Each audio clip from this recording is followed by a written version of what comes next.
और चलिए अब शुरू करते हैं सुपरफास्ट खबरों का सिलसिला।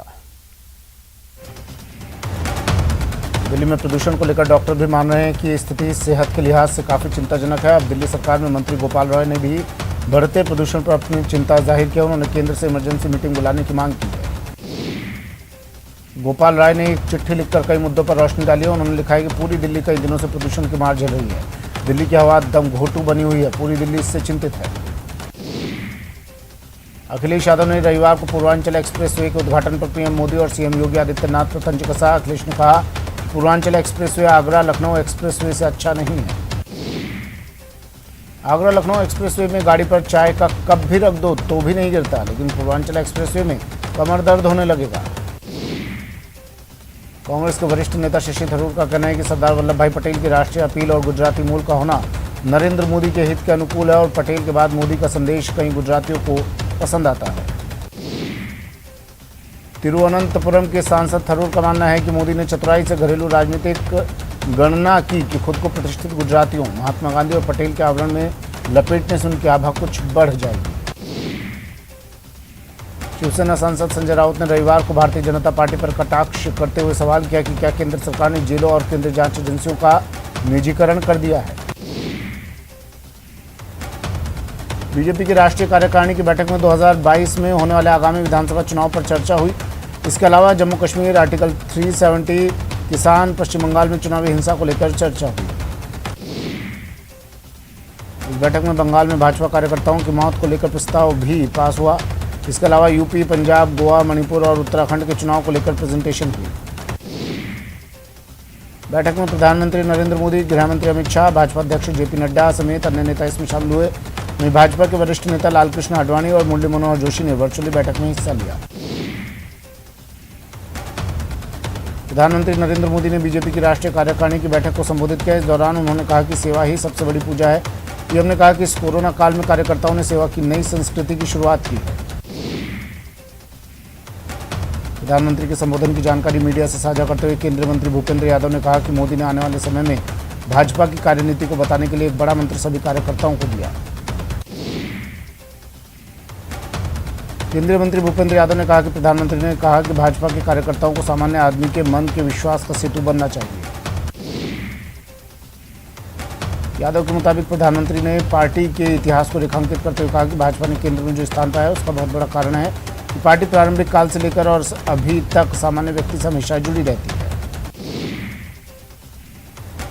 प्रधानमंत्री मोदी से पहले बीजेपी अध्यक्ष जेपी नड्डा ने बीजेपी की राष्ट्रीय कार्यकारिणी को संबोधित किया। उन्होंने 5 राज्यों में होने वाले विधानसभा चुनाव में पार्टी के पक्ष में माहौल बनाने के लिए कुछ लक्ष्य निर्धारित किए।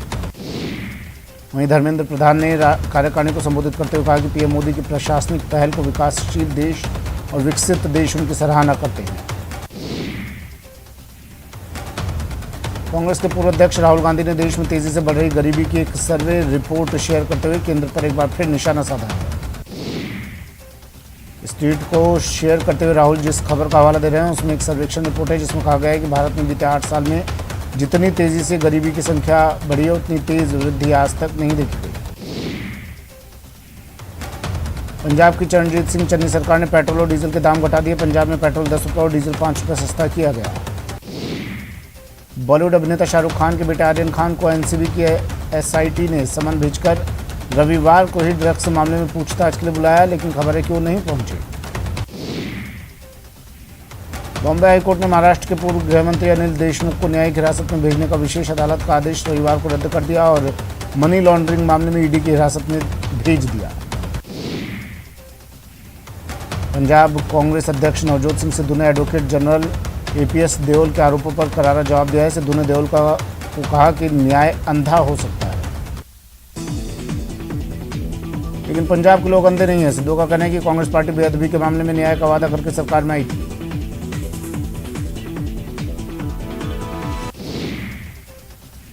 किसान आंदोलन के मामले में मेघालय के राज्यपाल सत्यपाल मलिक ने एक बार फिर केंद्र सरकार के रवैये की आलोचना की। राज्यपाल ने कृषि कानूनों के विरोध में आंदोलन कर रहे किसानों की मांगों को समर्थन करते हुए केंद्र से किसानों से सहानुभूतिपूर्वक वार्ता करने का आग्रह किया। त्योहारों के दौरान हुए आवागमन के बाद सीएम गहलोत ने कोरोना को लेकर ट्वीट कर लोगों से कोविड प्रोटोकॉल का पालन करने की अपील की। सीकर के गस्सू गांव में आयोजित एक कार्यक्रम में शिक्षा मंत्री गोविंद सिंह डोटासरा ने कहा कि ग्रेड 3 अध्यापकों का पदनाम बदला जा सकता है क्योंकि अध्यापक के नाम के साथ 3rd ग्रेड लिखना अच्छा नहीं है। पूर्व मंत्री और अजमेर विधायक वासुदेव देवनानी पेट्रोल डीजल की कीमतों को लेकर गहलोत सरकार पर जमकर बरसे और चेतावनी दी कि जब तक गहलोत सरकार अपना वैट कम नहीं करेगी हमारा विरोध जारी रहेगा। चूरू जिले के सादुलपुर के पूर्व विधायक जयनारायण पूनिया का रविवार सुबह निधन हो गया। पूनिया की तबीयत बिगड़ने के पर उन्हें हिसार के सप्रा अस्पताल में भर्ती करवाया गया था। डूंगरपुर के भिलोड़ा स्थित दिगंबर जैन मंदिर में रविवार को विशेष समारोह में 6 पत्रकारों को 12वां श्रीफल पत्रकारिता पुरस्कार प्रदान किया गया। आरएसएस के राष्ट्रीय कार्यकारिणी सदस्य इंद्रेश कुमार रविवार को कोटा पहुंचे। यहां रेलवे स्टेशन पर कुमार का जोरदार स्वागत किया गया। सोमवार को कुमार मुस्लिम राष्ट्रीय मंच के आज़ादी के अमृत महोत्सव कार्यक्रम में हिस्सा लेंगे। भरतपुर शहर के सुभाष नगर कॉलोनी में हुए गोलीकांड में पिता पुत्र की मौत पर चिकित्सा राज्य मंत्री डॉक्टर सुभाष गर्ग ने दुख जताया। कोटा के रेलवे कॉलोनी इलाके के रेलवे के रिटायर्ड कर्मचारी के घर पर तलवारों और सरियों से हमले का मामला पुलिस ने आधा दर्जन आरोपियों को किया गिरफ्तार। धौलपुर जिले के बाड़ी कस्बे के महाराज बाग सर्किल पर एक बुजुर्ग का शव सड़क किनारे पड़ा मिला जिससे इलाके में सनसनी फैल गई। मृतक यूपी के आगरा का रहने वाला था। भरतपुर जिले के बयाना थाना क्षेत्र के गांव नगला कटारिया में जमीन को लेकर 2 पक्षों में विवाद हो गया।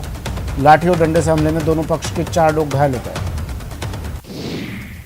धौलपुर की सरमथुरा थाना पुलिस ने अवैध हथियारों को रखने वालों के खिलाफ कार्रवाई करते हुए 2 आरोपियों को गिरफ्तार किया। आरोपियों के कब्जे से 2 अवैध देसी कट्टे और 2 जिंदा कारतूस बरामद किए गए। धौलपुर सदर थाना क्षेत्र के खेरा गांव में शनिवार रात 32 वर्षीय महिला ने फांसी लगाकर आत्महत्या कर ली। घर के कमरे में पंखे पर साड़ी का फंदा लगाकर महिला ने जान दे दी। बूंदी जिले में नैनवा थाना क्षेत्र के रजलावता गांव में खेत में लगे मोबाइल टावर पर दिन दहाड़े चोरों ने धावा बोल दिया, जहां से चोरों ने केबिन में रखे 22 बैटरी सेल और केबल पर हाथ साफ कर दिया। कोटा में एक विवाहिता ने घर में फांसी लगाकर आत्महत्या कर ली। जानकारी के अनुसार महिला अपनी बीमारी से परेशान थी। जयपुर के चौमू थाना पुलिस एक ही भूखंड को कई लोगों को बेचने के मामले में कार्रवाई करते हुए करोड़ों रुपए की ठगी के आरोपी को गिरफ्तार किया है। कोटपुतली के गोपालपुरा स्थित सब जेल में बंद एक विचाराधीन कैदी ने हाथ की नस काटकर आत्महत्या करने की कोशिश की। चूरू में 28 वर्षीय युवक की जहरीला पदार्थ खाने से मौत हो गई। शनिवार को युवक को गंभीर हालत में अस्पताल ले जाया गया था। इलाज के दौरान रविवार को युवक ने दम तोड़ दिया।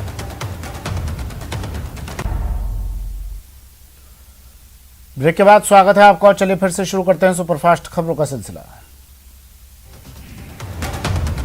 धौलपुर के मनिया थाना क्षेत्र में भवानी शंकरपुरा गांव के पास नेशनल हाईवे 3 पर रोडवेज बस और बाइक की टक्कर हो गई जिसमें पत्नी की मौत हो गई, वहीं पति गंभीर रूप से घायल है।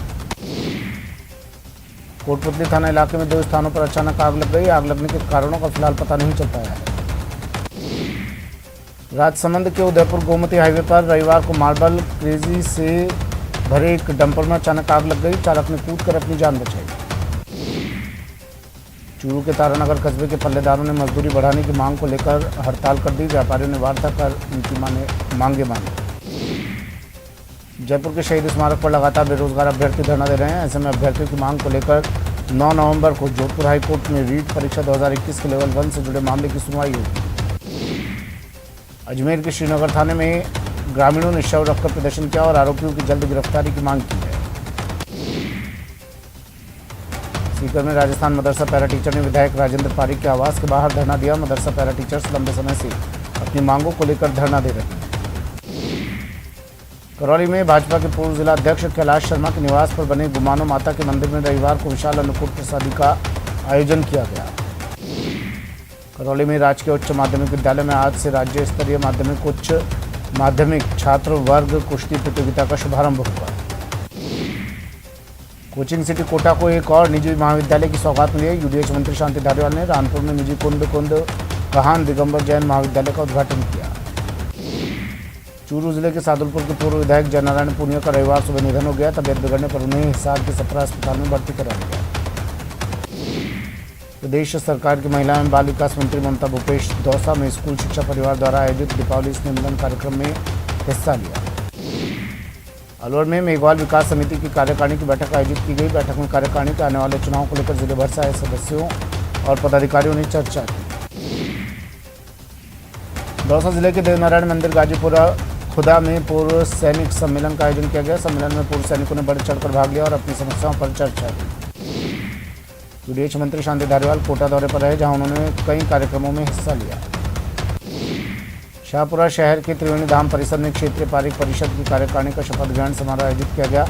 समारोह में पूर्व विधायक सुरेंद्र पारिक बतौर मुख्य अतिथि शामिल हुए। बीकानेर में महिला एवं बाल विकास विभाग में कार्यरत प्रतिनिधि सभा की बैठक का आयोजन किया गया। बैठक में कांग्रेस के जन घोषणा पत्र के पालना की मांग की गई। अलवर में सैनिक कल्याण बोर्ड के पूर्व अध्यक्ष और पूर्व राज्य मंत्री प्रेम सिंह बाजौर एक दिवसीय दौरे पर आए और बानसूर में वीर शहीद राजेश कुमार की मूर्ति का अनावरण किया। देश की सीमा सुरक्षा बल के नए महानिदेशक पंकज कुमार सिंह 2 दिवसीय जैसलमेर दौरे पर रहे। इस दौरान राजस्थान फ्रंटियर आईजी सहित बीएसएफ के अधिकारी साथ मौजूद रहे। रतनगढ़ नगर पालिका बोर्ड की पहली बैठक हंगामे की भेंट चढ़ गई। हंगामा इतना बढ़ गया कि पालिका अध्यक्ष ने बैठक को बीच में ही समाप्त कर दिया। बूंदी के पुलिस सभागार में अपराध संगोष्ठी का आयोजन किया गया, जिसमें अपराधों को कम करने को लेकर चर्चा की गई। झीलों की नगरी उदयपुर में इन दिनों पर्यटकों की काफ़ी रेलमपेल देखी जा रही है। वहीं पर्यटक लगातार कोरोना नियमों की धज्जियां उड़ाते नजर आ रहे हैं। राजसमंद में Kumbhalgarh premier league cricket tournament का आयोजन किया जा रहा है। 2 पार्ट में होने वाले इस टूर्नामेंट में जिले की 42 टीमें शिरकत कर रही हैं। कोटा में राजस्थान राज्य भारत स्काउट गाइड के मंडल मुख्यालय पर भारत स्काउट एवं गाइड का 72वां स्थापना दिवस मनाया गया। वन विभाग कर्मचारी अभिनव भारती ने ग्रीन अश्वमेघ अभियान शुरू करते हुए साइकिल यात्रा के जरिए पर्यावरण को बचाने और उसको संरक्षण के लिए संदेश दिया। शाहपुरा शहर के जयपुर दिल्ली राष्ट्रीय राजमार्ग स्थित जयपुर किराए पर रविवार को यातायात का भारी दबाव रहा, जिससे हाईवे पर जाम की स्थिति बनी रही। करौली में शादी विवाह की खरीदारी का दौर शुरू होते ही शहर के बाजारों में बड़ी संख्या में लोगों की आवाजाही बढ़ गई, जिससे जाम की स्थिति होने से लोगों को परेशानी हो रही है। कोटा और डकनिया रेलवे स्टेशन की बिल्डिंगों को एयरपोर्ट जैसा लुक बनाने की योजना की तैयारी शुरू हो गई है। नए प्रकार की निर्माण सामग्री का उपयोग कर स्टेशन का सौंदर्यीकरण भी किया जाएगा। बूंदी रियासत के अंतिम वारिस महाराज कुमार रणजीत सिंह के निधन के बाद पिछले 12 वर्षों के बाद रियासत के वारिस को लेकर निजी रिसोर्ट में राजपूत समाज की बैठक हुई। अलवर में नेक कमाई समूह की ओर से खुशियों वाले रविवार कार्यक्रम का आयोजन किया गया, जिसके तहत शिशु चिकित्सालय में भर्ती सभी मरीजों और उनके पूरे परिवार के लिए कंबल और कपड़ों के साथ पौष्टिक आहार, दूध और सेब सहित कई सामग्री दी गई।